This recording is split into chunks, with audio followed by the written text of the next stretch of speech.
Good morning. Welcome to the 5 a.m. Mester Scrum Show. Hope you're doing well. It is 5:58 according to the clock on the computer, and it's Tuesday, right? Yep. So the 5 a.m. Mester Scrum Show, we're here to talk about Agile and Scrum in a practical and tactical way. And yeah, this happens sometimes in the show. It's not really supposed to. I gave him a warning, but apparently he changed his mind. And but anyway, we talk about Agile and Scrum in a tactical and practical way, so that you can get home to your family and friends and have fun, right?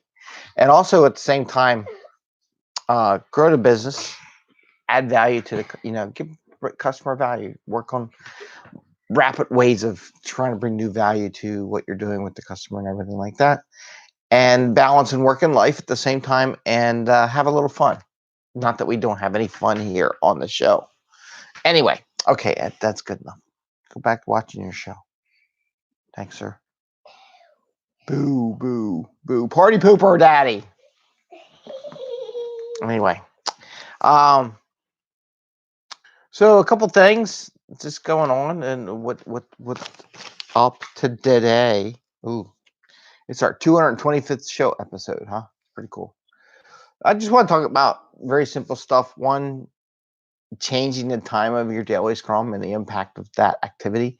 Some people don't get the impact, and you have to share that information. And then, how to use an agile coach, and what is an agile coach, right? I'm probably going to talk about this a little bit. I'm just breaking the ice right now with this episode to talk about it a little bit and what's out there. So first, I want to talk about changing the daily scrum and the time, right, when you start. And some people think it's okay, go ahead, change the time, and it change all day. I'm a real believer, no, you keep it the same time. You get whatever time the team agrees to. And it really shouldn't be like, hey, the scrum master comes down and the manager comes down. Your time for daily scrum is going to be X. Maybe there's a range, maybe because everybody's there, however it's set up.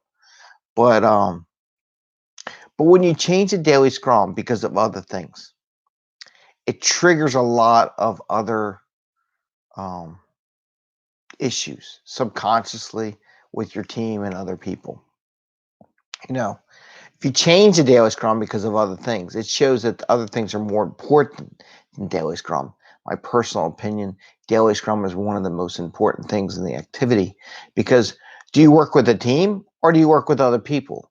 If you work with a team, daily scrum is when you meet with the team, so the team has priority. See how that goes? So then all the other stuff has a higher priority than you being a member of the team. And that's why daily scrum is different. Daily scrum is like, hey, we all get here. We all agree we're going to be here. We're going to work together for this little bit of time and share what we're doing and really bond as a team. And that's one of the real things about daily scrum. It also, I wrote something.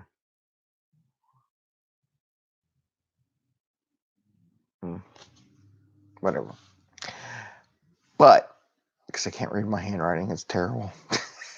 Too small. But anyway, so one, changing the team or the daily scrum time causes the team to think other things are more important than meeting as a team, which starts you down a road of other bad things and bad habits that are coming, because you want them to work as a team, not as individuals, right? And then the other thing is it gets instability, right? Having the same cadence every day with the daily scrum gets the team into a safe zone. They all know the meeting at the same time is supposed to be about daily scrum. And it builds that little container of a time period and a place that you do this activity. And it keeps all the chaos. This is one of those things. You get daily scrum, right? And when you're done, chaos ensues. But then you come back down. You got a convergent and a divergent, and then a convergence, right? Back into when the Daily Scrum is there.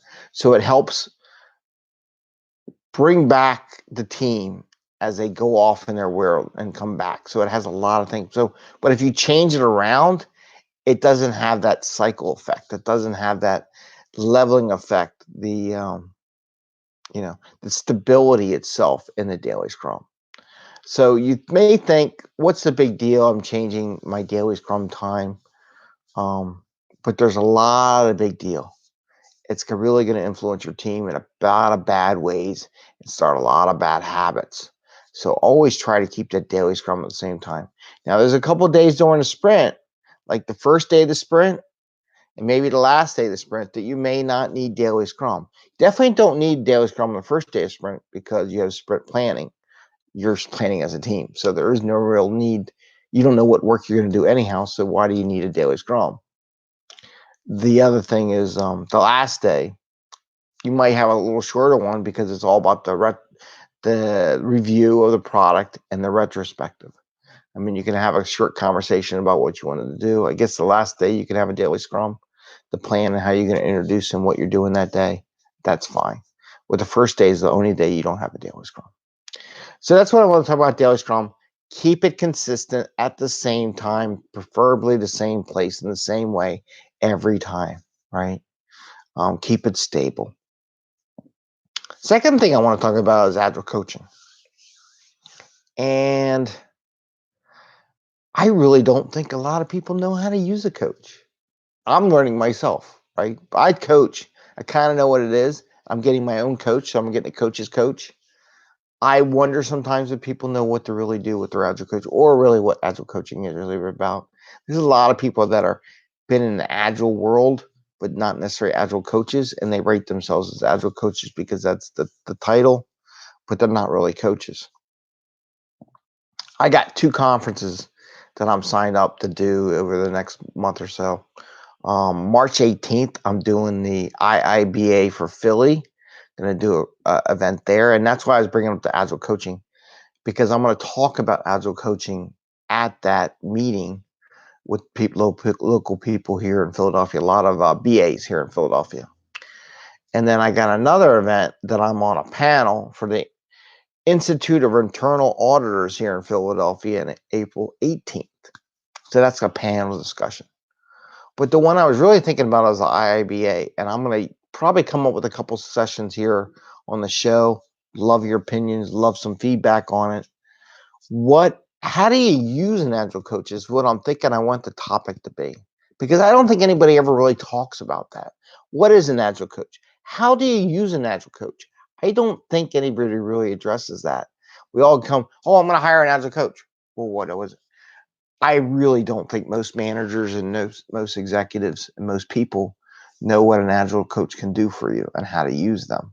So I kind of want to create a little presentation on that so that when you're lucky enough in an office and they do give you a real Agile coach, not a Jira tech, right?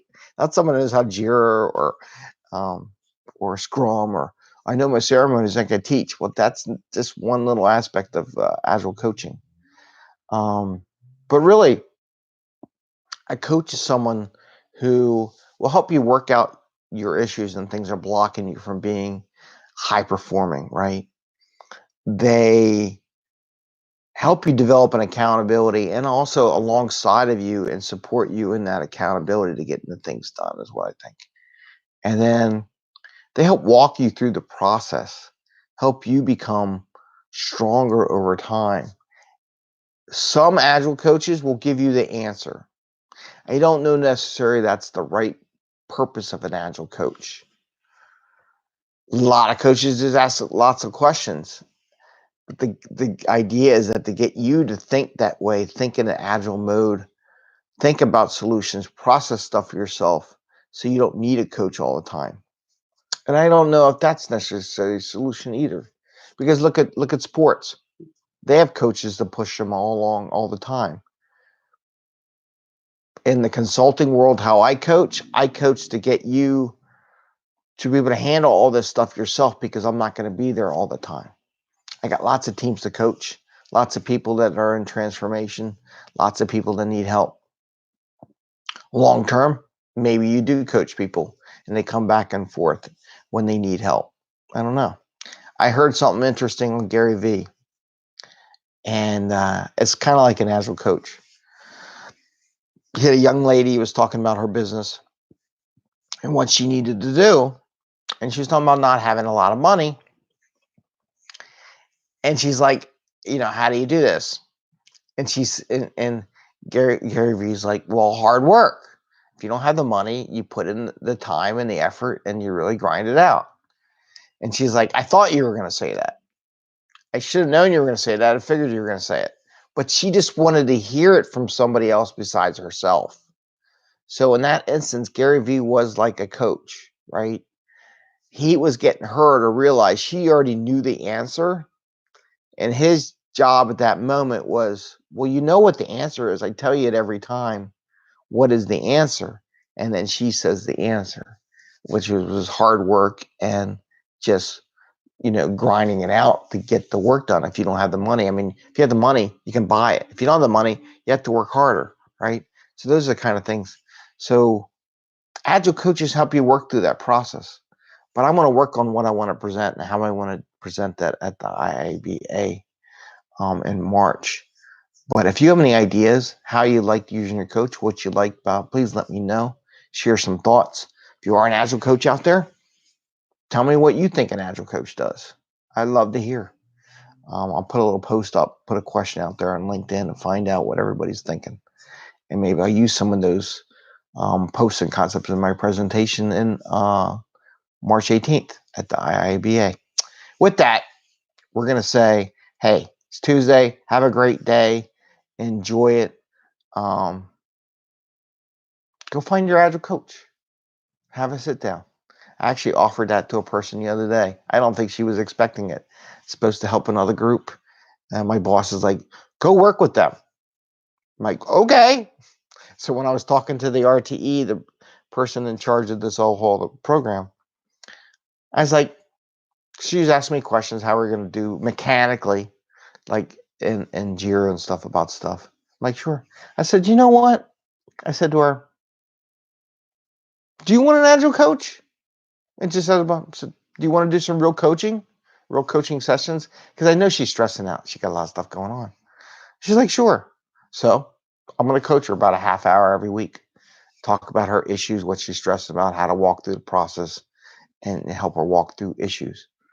So I was like, my boss ever asked? I'm like, hey, you told me to go help out the program, so I'm going to go coach their leader in charge of the program and do one-on-one stuff. I don't think he was expecting that, but I'm like, hey, you gave me permission to do it, so I'm going to go do it. So I offered my coaching sessions with her.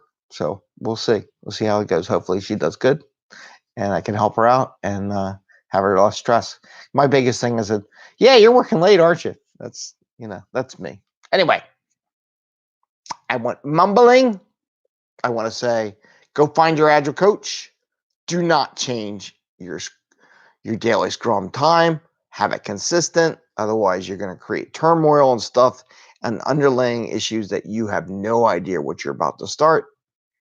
And have a happy day and happy scrumming. See ya. Goodbye. Take care. See ya.